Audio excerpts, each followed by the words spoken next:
Hi there, everybody. This is John Drew here from Elevated Planet.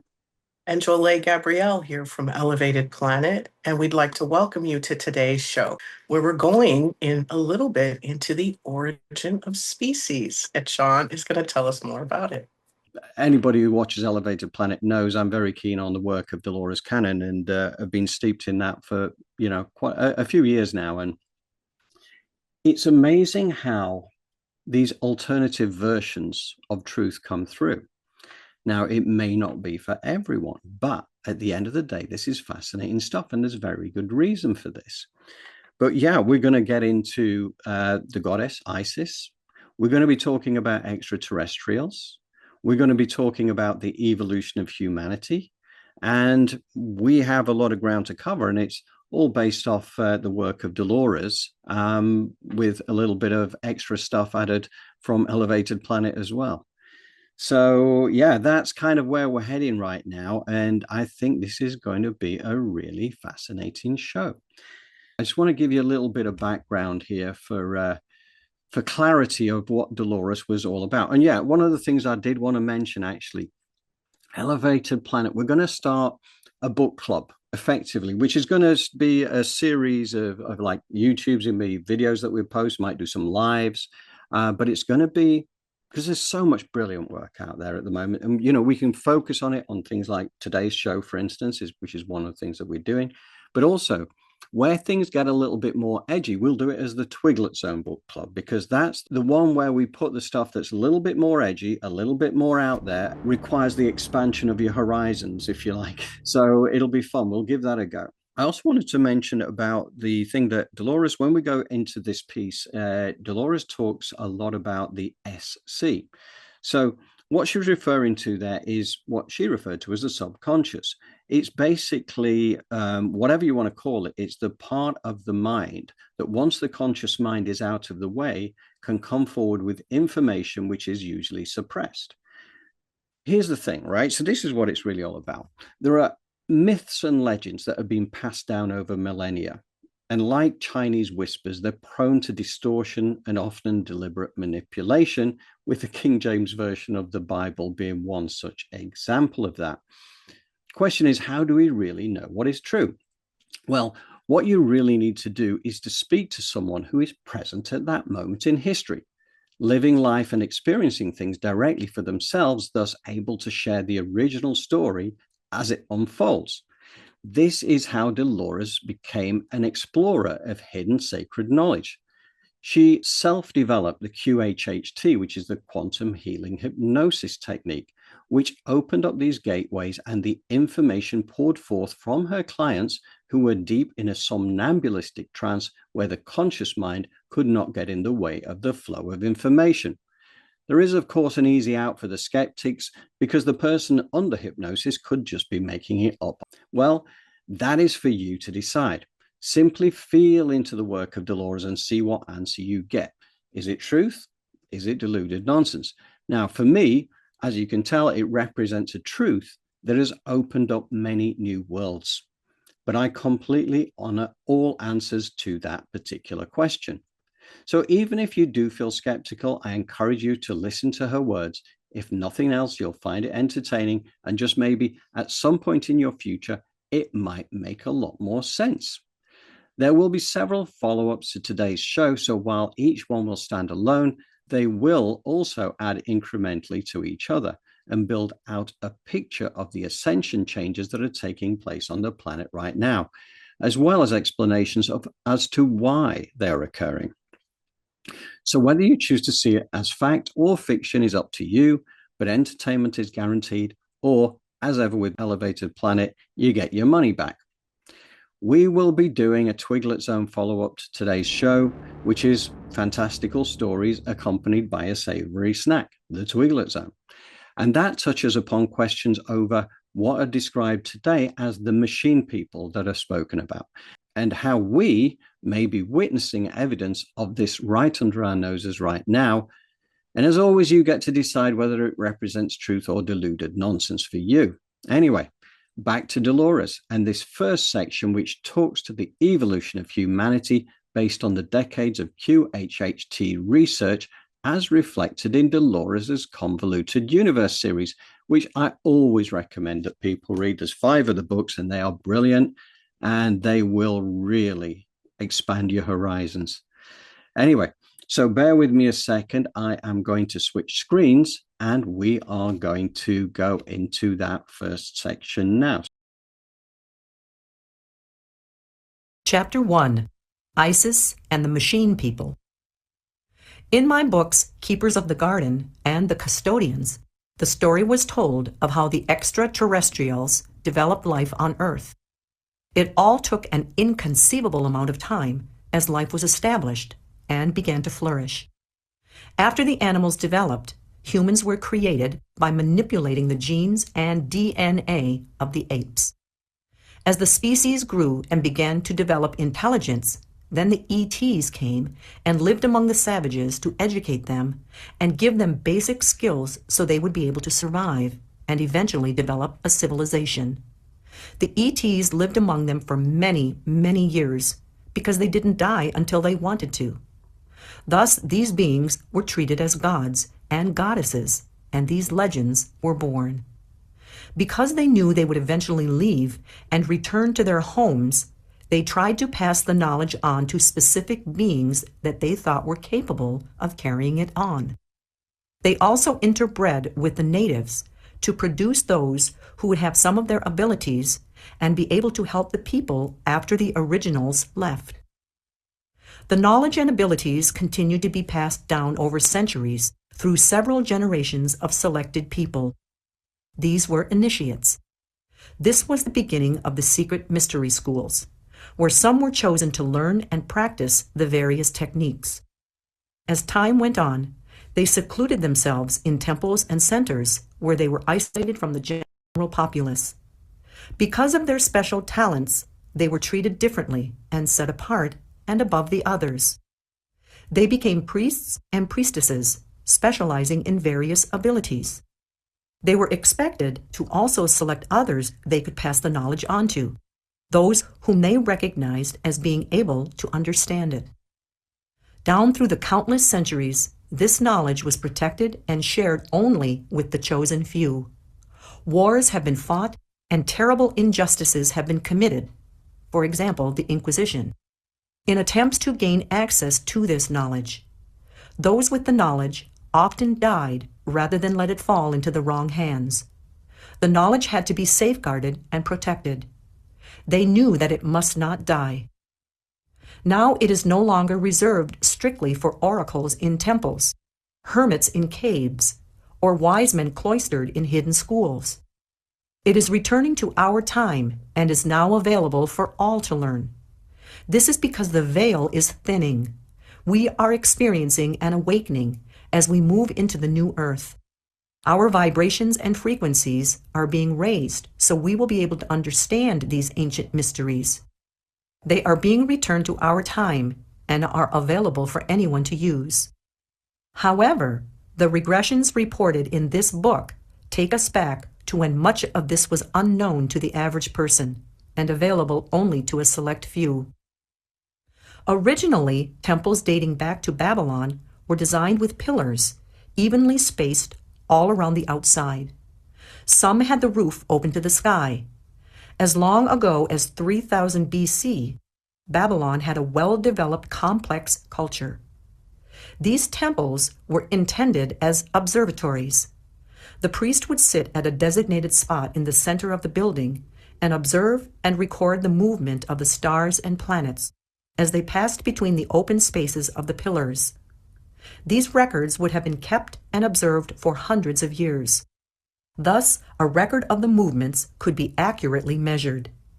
These records would become part of the sacred knowledge, and only those of the secret mystery schools would have access and be able to interpret the meanings. This would have been the birth or the beginning of astrology and astronomy. Of course, the original teachings, and what stars to observe, would have come from the ETs.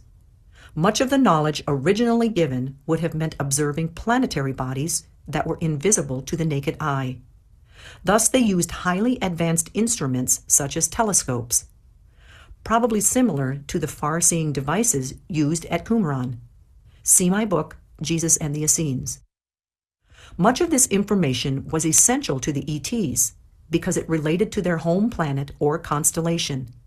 They wanted to keep track of the movements so they would know the best times to journey there or communicate. So some of the astrological information would have been important for Earthlings to plot the passing of time and the seasons, and some was important for the ETs themselves. This pattern also continued with the building of stone circles and monoliths such as Stonehenge, New Grange, and many others throughout the world. They were a marker for the passing of the seasons and the positions of certain important stars and planets. Their courses were plotted in relation to the lintels and stones. This was a highly advanced science by the time of Atlantis.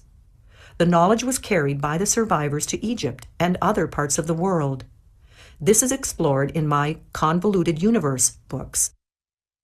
Why was the building of the temples and stone circles and the marking of the passing of the seasons so important? The monuments and the knowledge date back so far in time that primitive man was just beginning to master agriculture, planting, harvesting, and the caring of livestock. The traditional explanation is that these basic humans built these masterpieces. How is that possible when they were just beginning to move from savagery to the rudiments of civilization? We know that during these early times, ETs lived among the developing people and gave them information and gifts to help in their steps of evolution. Every civilization in the world has their legends of the culture bringers. These were stories of beings who came and lived among them and taught them the basic skills they would need to survive and progress. For instance, the American Indians had their corn women who taught them how and when to plant. Also, other beings came who taught them how to hunt and use fire. In every one of these worldwide legends, the culture bringer came from the sky or from across the sea. In Convoluted Universe, Book 1, there is the story of ETs who built machines that were able to harness the energy of the sun, moon, and stars. Because these beings could live as long as they wanted, they were treated as gods by the people. It was very important to be able to calculate time, especially the passing of the seasons, so the developing species would know when to plant and when to harvest. Thus, the importance of erecting the structures, to keep track of the seasons, and to train certain people to be able to interpret the information and give it to the people. Through the sessions I have conducted over so many years, I have found that the original structures were built by the ETs, not the primitive humans who were living there at the time. The knowledge of the use of the mind to create and levitate stone, etc., was perfected in some highly advanced civilizations, and was carried to Egypt and other places by survivors after the destruction of Atlantis. The ETs were still living among men and sharing advanced knowledge during the time of Atlantis. It began with the basic tracking of the seasons, then later developed into the more sophisticated system of astronomy. This was done so the ETs could keep track of their own home planet and its position. The structures could also be seen from space and served as markers for spaceships orbiting the planet so they could know where their brothers were located and working. Terri was a single woman who lived on her ranch in Texas and spent her time breeding and selling horses. She came to me to find the answers to personal problems. We never know what type of past life the SC will choose to show the client. The SC has its own special and unique logic, and I never know what it will choose or the connection it will have for the client's present life. It's amazing, isn't it? It's such an alternative way of looking at evolution.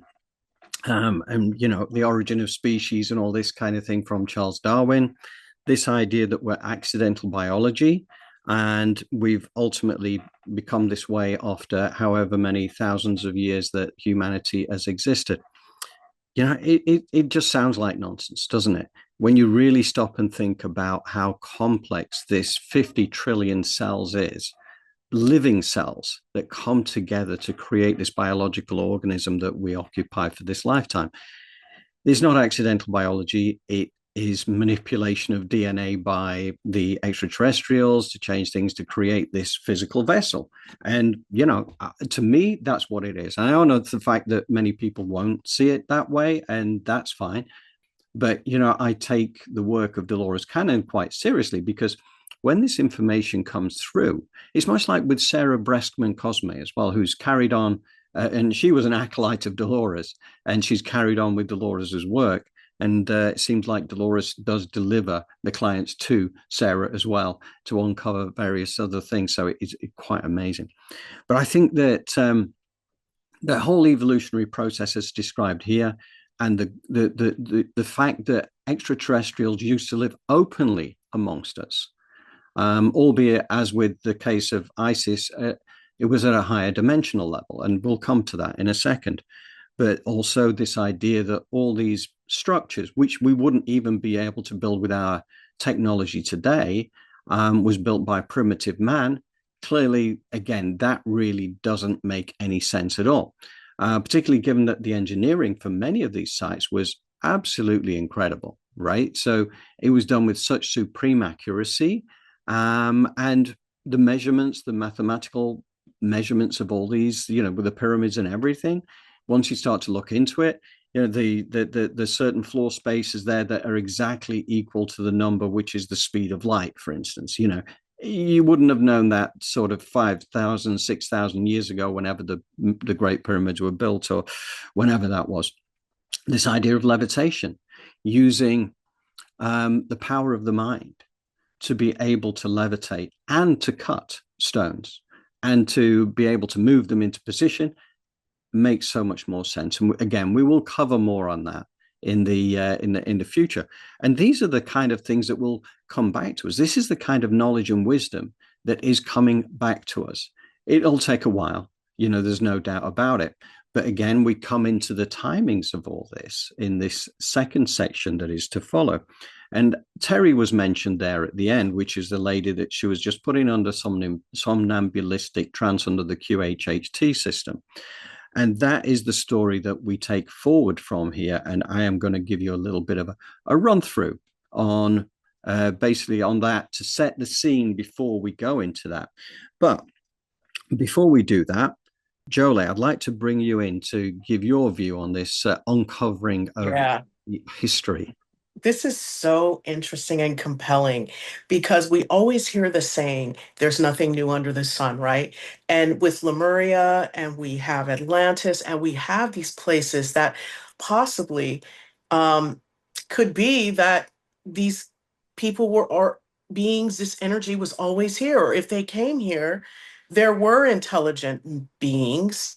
We think of Tartaria, we think of the Moors, we think of the civilizations that have been founded but not yet created, or not created by the ones that said they founded it, right? We're finding knowledge and wisdom and sort of like breadcrumbs to the fact that humanity, we've been lied to on such a grand scale, right? Oh my So God, yes. it is so interesting, because if you think about it, if I tell you one of the grandest lies, like the flat earthers, I'm not a flat earther, but they believe that that is the biggest lie you can tell, and then you can't even get to your power.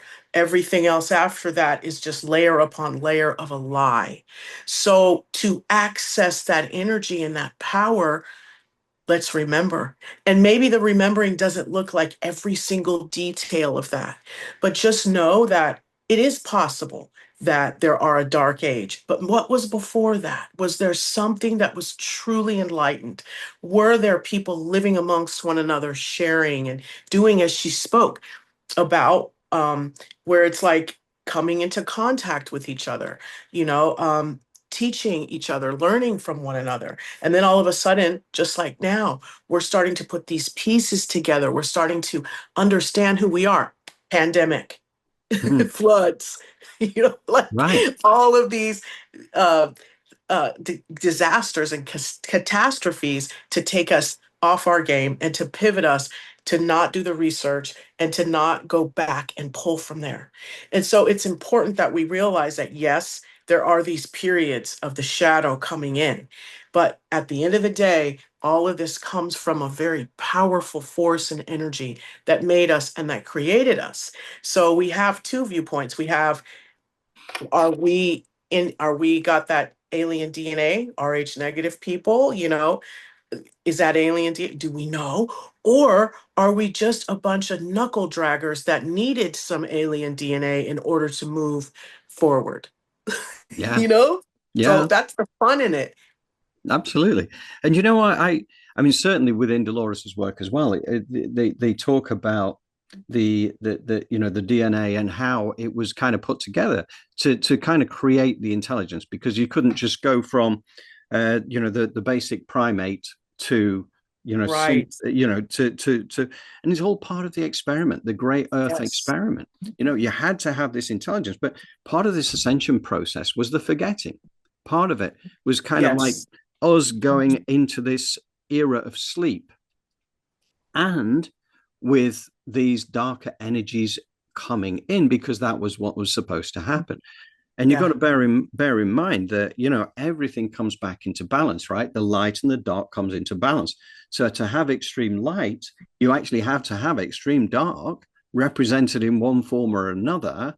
So everything is playing a part to Correct. create this new era. Correct. Because if you don't have dark, you don't even have light. It's not light, it's something different at that point. So I do agree with you in that. And it's such a beautiful thing to look at once you get on the other side of the programming, recognizing, because programming has a tendency to make us depressed, to confuse us, to move us out of balance, as you say, right? And Mm. once you realize, okay, that's my programming, that's not me, that's my programming, it becomes so much easier to take joy into remembering or into researching and understanding, because then you have a sense of neutrality. But once you stay in that program, right, you're going to get triggered. And so that's why we're here as Elevated Planet, is to help you see clearly the programming so that we can rise above it and get neutral. Because the more neutral we are, the more we leap into the energy of positivity and unspeakable beauty, because we recognize what it is not. you Yes. know? So it's really important for us to keep remembering and to keep connecting with who we are, because that's truth. And the truth is what's going to get us, I believe, where we want to go. Yeah. The truth Unspeakable shall beauty. the truth shall set us free. Yes. So, yeah, no, I agree entirely, and I think it's an amazing exploratory journey. I mean, I've only been doing this for less than 8 years at this point, diving deep into it, but it is amazing, and you realize the level of programming that we've been subjected to, and Yeah. I totally get the facts, because it could, there by the grace of God, if I go, with regards to, I could just be just as asleep as I was 8 years ago, right now. Yeah. Yeah. And sometimes ignorance is bliss, right? Oh yeah. Because when you wake up, and most of the time the awakening comes from something tragic, struggle, sickness, and then we wake up. But what we're trying to do is wake ourselves up without having that issue happen. Wake up because you are happy and joyful and filled with life, not because you're depressed and sick and you need support. Like, Yeah. we want to move more into the truth, because what we're finding now is some of these rules and regulations and edicts of organized religion are creating disease and illness in our bodies in some Yes. ways, because it's having us contract Yes. when we really are meant to expand. And expansion means asking these questions, such as, truth or diluted nonsense? Do we have alien DNA? Were humans, primates type of people, or did we come in an age of grace, and were we always this way? We have Egypt, we have Hypatia, we have all these greats back in the day that did what they did. We have those breadcrumbs, like I said, for Lemuria. We have the Anunnaki and the Babylonians have what hieroglyphs on the wall with space travel and astronauts. So where do we sit? Fascinating. I mean, we could be here all day. Oh, we could. That's part of the problem. I have to stop myself from Yeah. diving off into various tangents. But yeah, it's all really about trying to bring ourselves back into harmony and balance. That Yes. again, it's stillness, presence, getting back into who we really are, because this is where the power is. This is where the power is. And it's realizing that external force out there that is trying to distract you, to reduce your vibration, and feed them, right? Because this is, again, we go back to that Alan Watts show that we did, right? Right. When you focus your energy on those distractions, you are feeding the problem, and that's what they want. So, yes. And even back, awareness, I'm sorry to interrupt you, but sometimes you will feed the problem, but get out of denial and become aware. You know what? This habit of mine is feeding the problem. And then you ask Creator, can you help me take this taste out of my mouth or take this out of my mind? And you work your tools to get there. But oftentimes, even me, we get stuck like, deer in headlights. I have this problem. I don't want to look at it. I want to deny it. What are we doing? Feeding the beast. Let's wake up. Sorry about that. Yeah, no. It's absolutely. I feel very passionate about it, and I think people need to know, right? Because that's the opportunity that we all need to be able to step into our own power and become the magnificent creator beings that we've been born to be. And it's been suppressed. It's been hidden from us. Yes. But it's there for us all to find now, right? And we know we want it because we are so magnetized by people who are free and liberated. We seem to be, as just a human collective consciousness, very attracted to liberated, sovereign people. So that means that it's within us. And that's what we are, and what we are meant to be on this earth. Totally with you. So what do you think? Should we hit the next section now, and then we come back live again? Yeah. Okay. All right. Well, I'm going to lead you back into the Terri situation, because what I've done is we had about half an hour of audiobook ahead of us that we really needed to condense. So I basically condensed it myself down into about 4 minutes. So if you bear with me a second, I'm going to just put an image in front of you here, which is more appropriate for it. You can have a look at Isis as we go through this. Then I'm going to lead you straight back into the next relatively modest sized section there, which again talks about Isis and the machine people, and continues the story. So bear with me a second. Let's get that image in front of you. There we go. Right. So we were talking about Terri, who was going into that somnambulistic trance. So what happened is that when she went into that regression, she went back to her life as an acolyte of Isis, studying the stars and the planets. And at that time in history, Isis was known as the queen. And in mythology, as you will know, she was known as a goddess, as well as the wife of Osiris and the mother of Horus. She had many magical powers and unusual abilities, and Isis is associated with the star Sirius. Sirius has many huge connections to the Earth, but that's a story for another day. Isis was known as the goddess of rebirth and reincarnation, which is relevant given that humanity and the planet are currently going through its own rebirth. Plutarch, the ancient historian, described Isis as a goddess exceptionally wise and a lover of wisdom, to whom knowledge and understanding are in the highest degree appropriate. She was served by priests and priestesses who were known for wisdom and healing, with special powers like dream interpretation and the ability to control the weather. Now, it appears that Terri, now under trance, was reliving her past life as one of these. Amongst these students, many were from different galactic races, amongst which there was a race described as the machine people. They wore bird-like masks that hid the machinery. Their eyes were sunk into their masks and their eyes looked dead. Terri had the ability to see beyond a mask and see what they were really like, with skin like leather and also machinery rather than organs. She was afraid of them. They had intelligence, but something would tell them what to say. There was a dark energy around them. Isis allowed them to be there because there would not be peace if they were not allowed to be there.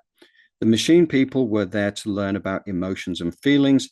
They already knew about the stars. They were from the Milky Way. They traveled in spacecraft that were long and narrow, like a tube. Terri's life as an acolyte ended when she was taken against her will to the planet of these dark entities.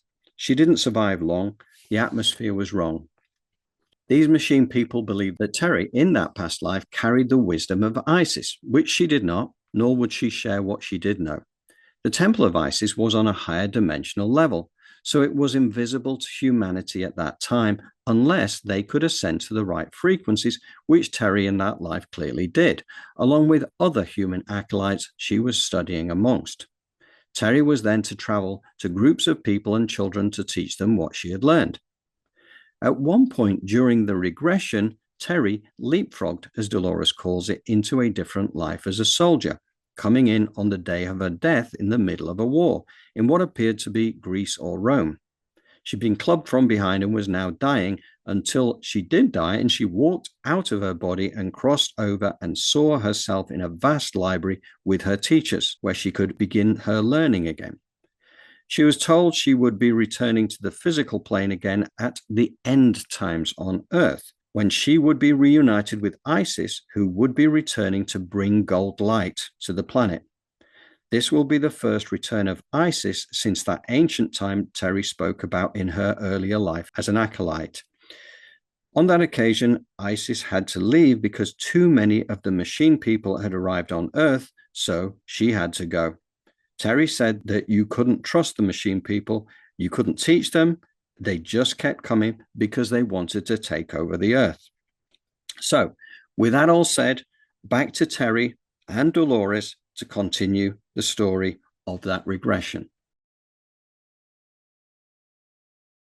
But now you said they want you to come back in the end times when Isis would also return. Why do they call it the end times? It's just the end of the way of thinking. She brings harmony. She brings peace. She brings understanding. She will reveal, show people the light. They can't survive if they don't accept the teachings. It's the last of those machines. They're leaving. Those machines stayed that long? Yes. Wouldn't people have noticed them? No, because they changed their covering. They look like other people. Were they trying to learn things? Yes, they are failing though. Were they trying to change things? Yes, they wanted the sunshine. They wanted this beauty, but they can't survive here. Their thinking is wrong. Couldn't they have gone home? Not anymore. Their planet doesn't exist now. It just blew up. They're stranded here now. They wanted things from this earth. The flowers and the trees and the beauty. Wouldn't that have changed their negativity? Sometimes it did. I was thinking if they were machines, they couldn't really die, could they? No, they inhabit. They use a body and then they leave it. They go get another one. And when the body can't function anymore, they get another one. Are they allowed to do that? They have to, or they can't survive. They create a body? They can do that. They can create a thing that looks like a body. That's what you mean. But then it gets to a point where it doesn't function anymore. Yes, it wears out. They do this so people won't see what they really look like. Yes. But you said at the end times, the last one would be leaving. Yes. When she comes back, they can't stay. Everything will be different. It will be beautiful again. So then they will have to go someplace, won't they? She says they'll just disintegrate. While they were on Earth, were they able to get the things they wanted? No, they couldn't. They didn't have a soul. They did mean things. They had power. They have power. They hide in this cover that looks like a body. Can the average person recognize them if they saw them? Their eyes look dead. But if you saw them, you'd know there was something different about them. Yes. But you said after being killed in the life as a soldier, you're going to go far in the future and come back at the same time as Isis? Yes. We all come back together. We bring our scrolls with us, the knowledge. Were those scrolls left on Earth? Yes. They're kept somewhere in a gold box. Did you hide them long ago, or what? No. They were taken. They didn't know what they had. They are in a big gold box. They can't read them, but they're afraid of these scrolls because it would destroy what they have made people think. They've lied about everything, and so when our scrolls are brought back, the truth will be told. They lied about history, or what? Yes. Does your group find these scrolls, the box? They're just saying we're instrumental in bringing them to light. And this will be what this body I'm talking to, will be doing in the far future, in the end times. Yes, in 2050, those machines have left by then. That's what you meant by an end of a way of thinking. Yes. Is the world different? Yes, it's more peaceful. No more fighting. No more war. People are here to learn now, and our group will help teach them.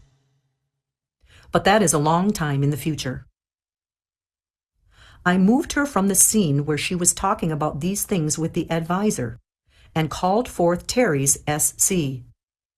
Why did you pick that life to show her today? To surprise her, to help her realize that she's a teacher of great ability. She has been a teacher many, many times.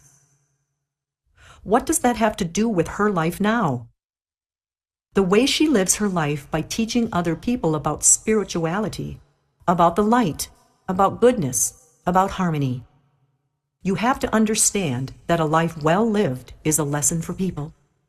She didn't realize she was living her life well, doing what we asked her to do. Why did you take her into the future to see the future life? Because she thought this was her last lifetime. She wanted it to be her last, and it's not. It's been hard, very hard for her. So she's not going to get out that quickly. She's got work to do. Yes, lots of work. And we're back once more. You know, what this really does, and this is why it's so mind-blowing, it depends where you are on the journey, of course, whether it's mind-blowing or not. But all this thing about the nature of consciousness and the human experience, this is kind of the journey I began on, back in May of 2018. And you start to peel back the layers and you start to realize we are so much more than we've been encouraged to believe. Okay. That's the fact of it. We are starting to get access to this knowledge now. In centuries past, you'd have been burned to the stake if you'd have been looking at this stuff. And there's still so much suppressed knowledge out there. There's no doubt about it. And again, this idea, like ISIS comes back in 2050 is that year that is mentioned. So very specific. And 24 years from now, as it's now just 2026. So still a little while away, but I believe that in these next years in particular, we are going to see massive change because we are coming out of we're coming into the age of Aquarius, right? The age of Aquarius and the 1,000 years of peace, all that kind of wonderful stuff. It's the rise of the divine feminine.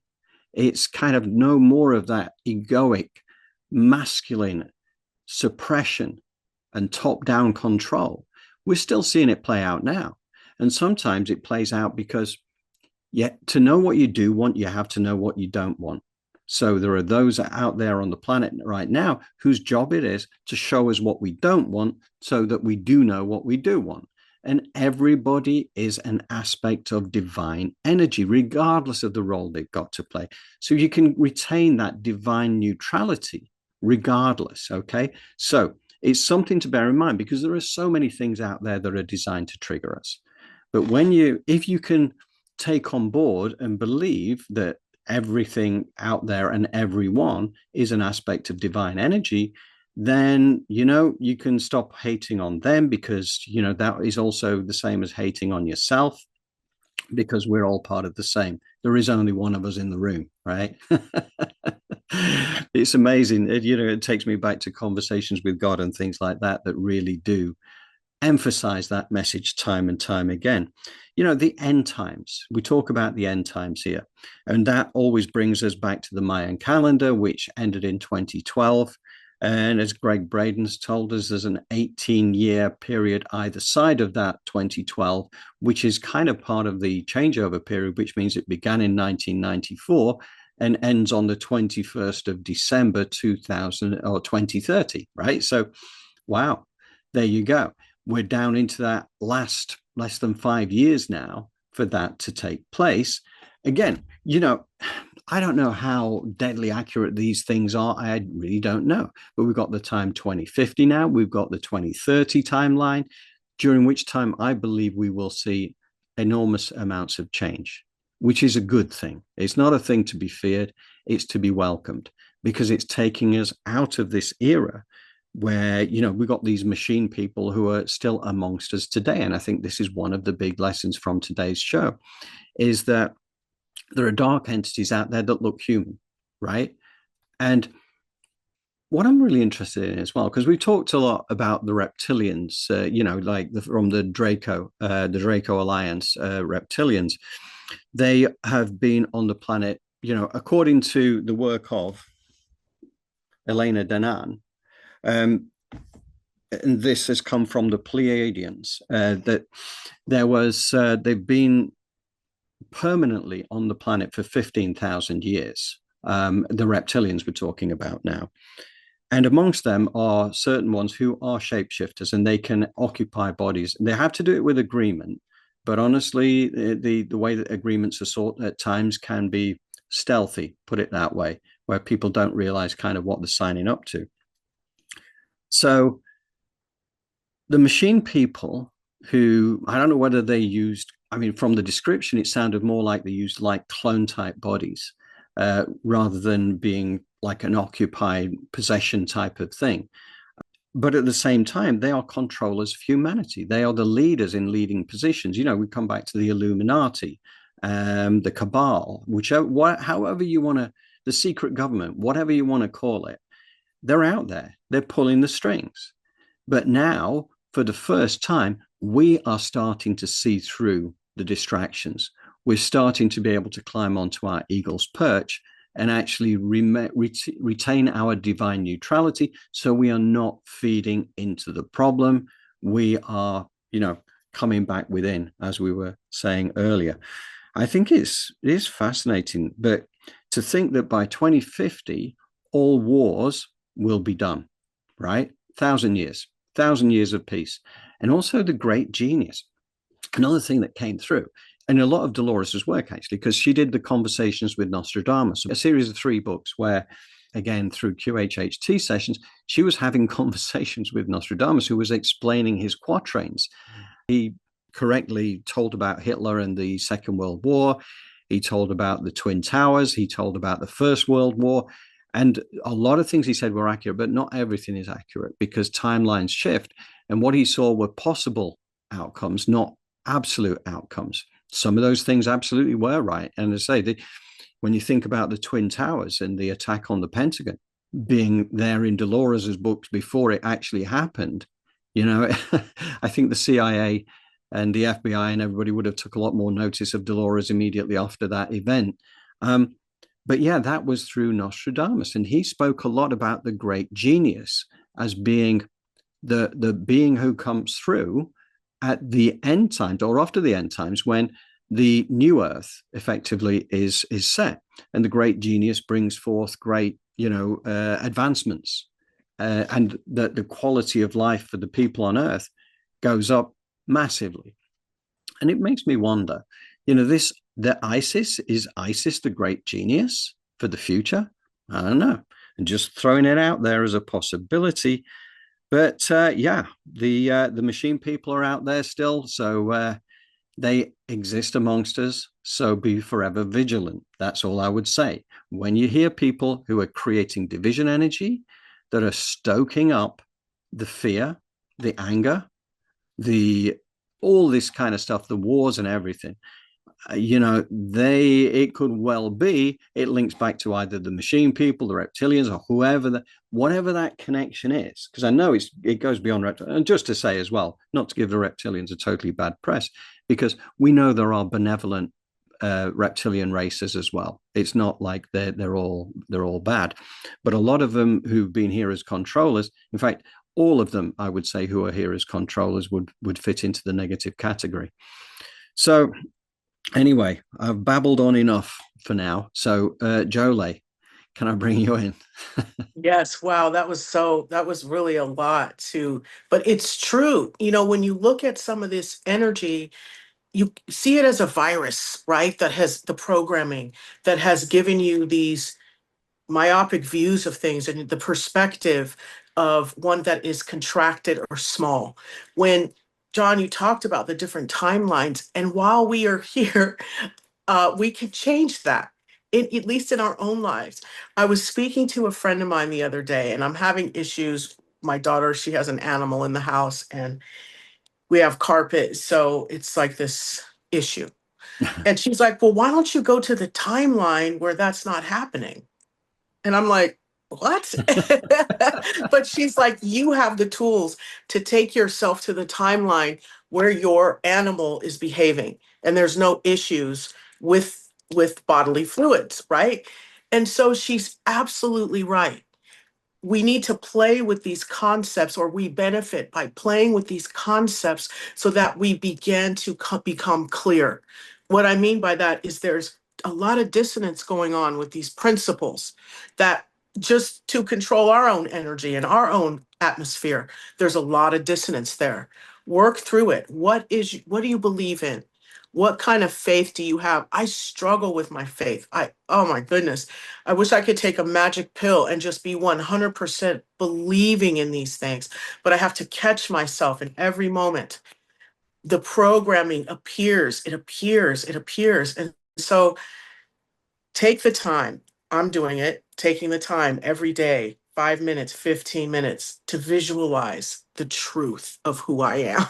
The truth of what the power of humanity. And together we then begin to, and sort of have this mind meld of positivity where we're pivoting and it's already there.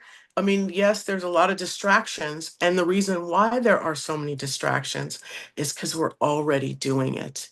We're already coming together. But really try and, if you can, together remove those triggers. Look at things from a place of an eagle's perch. Yes, this may be going on and happening, but let me look inside of me and see where it is misaligned so that I can put better energy out there to foster change, because that's really how it happens. Of course, boots on the ground, no doubt about it, but that doesn't solve the pattern, you see, that we're in. And the only way to solve the pattern is to go within and to get the help that you need from the spirit world. Facts. It's just it. Yeah, and it's one of the things I must admit, I only wrote it out yesterday. But making sure that 2026 is a year where I begin to walk the talk more, right? Because we talk about this stuff every week, right? And we've been building it. But I like kind of like, okay, that's last week. Right. What now next week? What now? And then you stop and think, well, hang on a second. We have all the tools at our disposal now.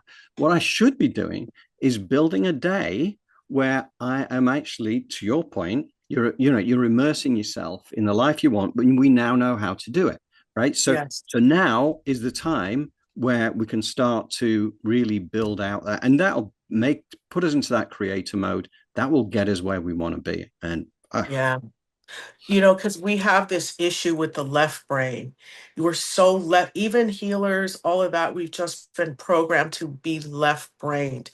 So to really get into that right brain and create and integrate, it takes concentration and focus right now. Now, there may be some of you, like I'm going through this period where I have had a routine and a schedule for years. I've gotten up really early, done my writing, done my water, done my meditation, gone to the gym, right? all that's been blown out of the window lately. I don't want to do any of that stuff. I don't Mm. want, Yeah. it's time for a new routine.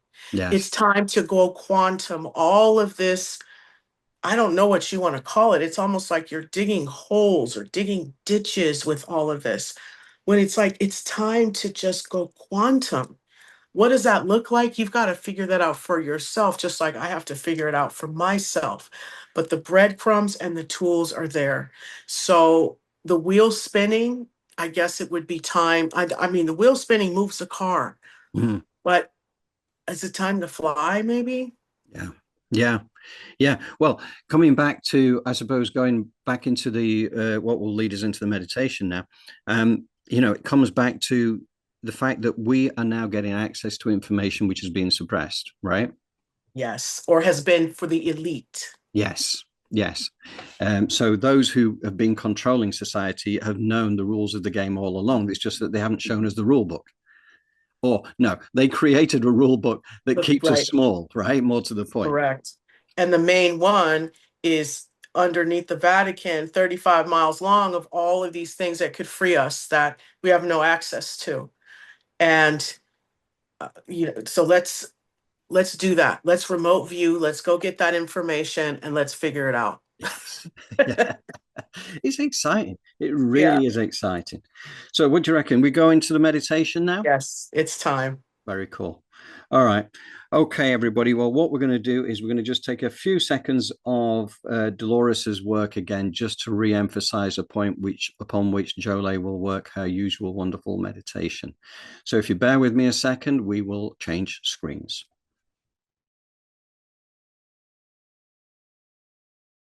Those with the knowledge often died rather than let it fall into the wrong hands. The knowledge had to be safeguarded and protected. They knew that it must not die. Now it is no longer reserved strictly for oracles in temples, hermits in caves, or wise men cloistered in hidden schools. It is returning to our time and is now available for all to learn. This is because the veil is thinning. We are experiencing an awakening as we move into the new earth. Our vibrations and frequencies are being raised so we will be able to understand these ancient mysteries. They are being returned to our time and are available for anyone to use.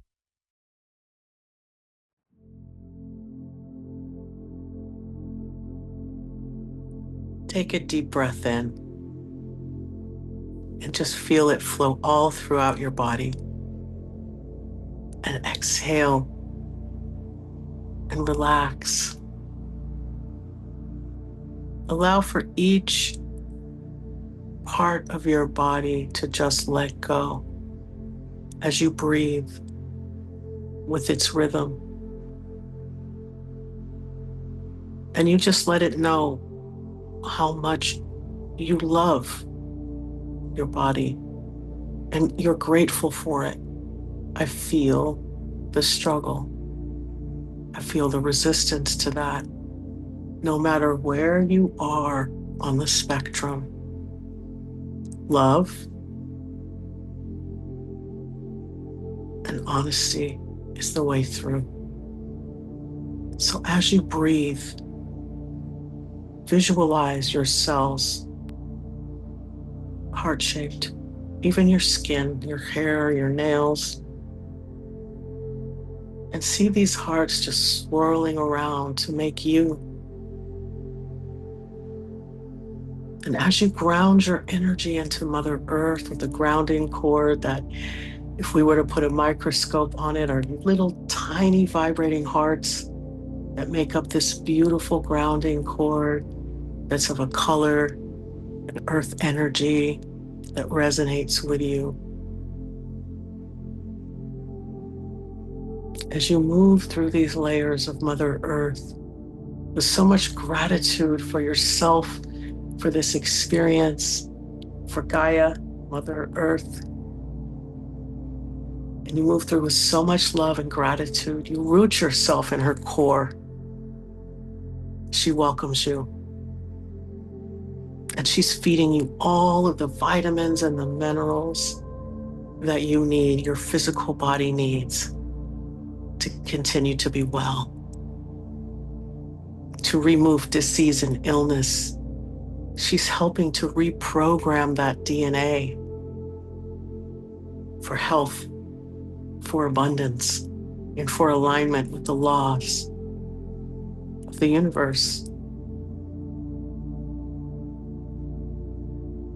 Your beautiful aura layer is just layered with heart-shaped, vibrating energy. Your higher self stands at the power position above your crown, engulfed in this energy, sitting in the center of a heart, standing. Your astral body snaps itself in and just brings so much love. It's sponged up all the love in the universe, and it's bringing it back to you, and your 50 trillion cells are absorbing it as your crown opens, and that beautiful golden life force energy comes cascading down from the heavens, raining down on your higher self, coming down into your crown. And as it comes down, it begins to be little droplets, and all of your cells absorb this. The folds, the neurotransmitters, and the synapses. This gold light knows that its job is to resolve and dissolve the negativity, the baseless and limited perspectives. We're moving out. Stay in the mind, stay in the brain, moving itself down into that limbic system and looking for those viruses, and in the prefrontal cortex as a calcification of the pineal gland, as that gold light comes in and cleans it off. That simple. Worry, doubt, and fear is disintegrating. And that animalistic urge, jealousy, envy, the 7 deadly sins, are resolving and dissolving themselves. And it's replacing it with connectivity, with wanting to see others thrive, because you know that that will help you thrive. Sitting in a space of wellness, having faith and belief in yourself and your abilities. As it moves down the neck, balancing out those hormones. And that endocrine system wakes up, lowering that cortisol, doing what needs to be done to keep your body and your cells operating optimally. As it moves down into the arms, opening up the creativity. So how the memories of your childhood and your inner child, how easy it was to create and make, waking up this energy as it moves down in the chest and the heart, knowing love for yourself and others, being a bosom that people can lay their head on, especially your own energy, loving and supporting you, having faith in your abilities, being enthusiastic about your accomplishments, bigging you up, inspiring you and motivating you as you move down into that solar plexus. And the vision, it becomes clear as you see yourself not just walking, but sprinting with ease, floating towards unspeakable beauty, the fulfillment of your goals and your purpose. As you disintegrate and become one with, and have access to everything. So from this space of personal power,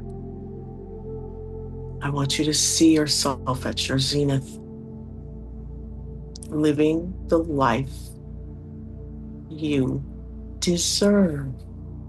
We're meant here to live.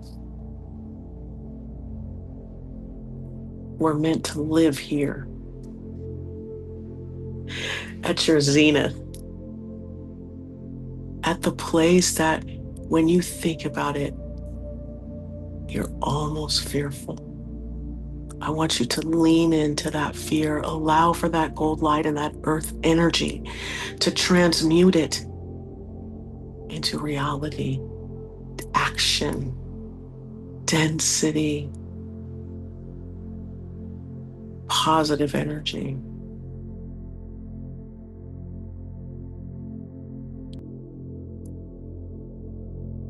Right here. And now I want you to feel, as this energy drops into that second chakra, feel the pleasure and the joy of this experience. Let that pleasure and joy run throughout your body, not needing anything but this visualization right now to feel that energy of joy, of gratitude, of unconditional love for this experience. Knowing that the more neutral you are, the more that that energy can move through you, the energy of life, creation. You are a conduit. Use that power. Visualize and see your wellness, your success, your excellence, your power, your limitlessness.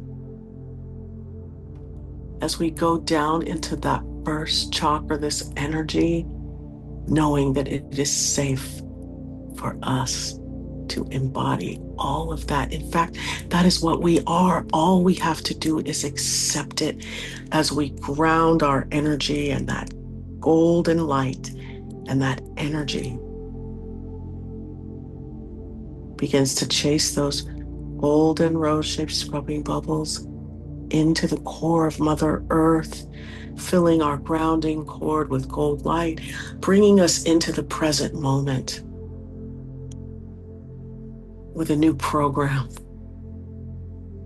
one that is uniquely our own, as this energy then pushes itself out into the aura layer, and that spine aligns,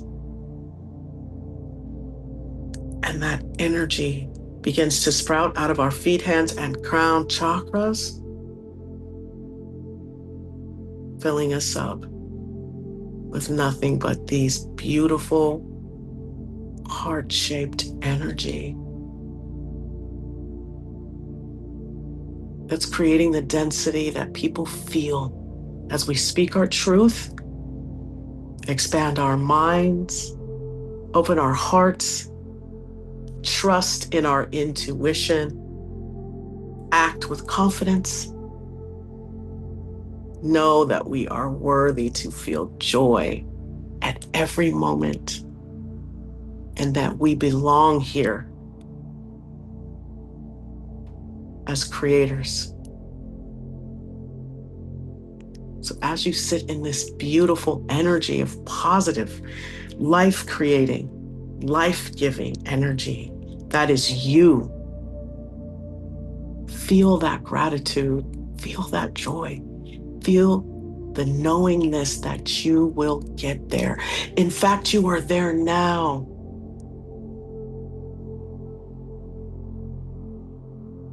So as you take a deep breath in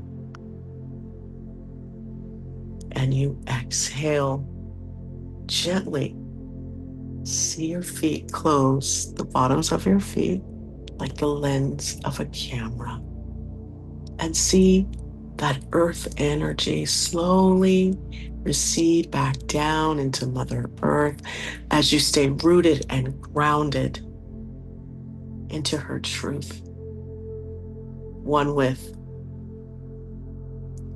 Take another deep breath in and let it fill up your belly, move throughout your body. As you exhale and you close your hand chakras, and you just feel that creativity just pulsating through your arms, just ready to come out, ready to just bring you your highest, most loving good, your prosperity, your joy. As you smile and take another deep breath in Inhaling so much excellence, success, all the laws and the energies of the universe. And on the exhalation, gently visualize your crown closing like the lens of a camera, and that cosmic gold moving back up through your higher self as it stands in that power position, up, up, up, back into the heavens. And when you're ready, you can open your eyes.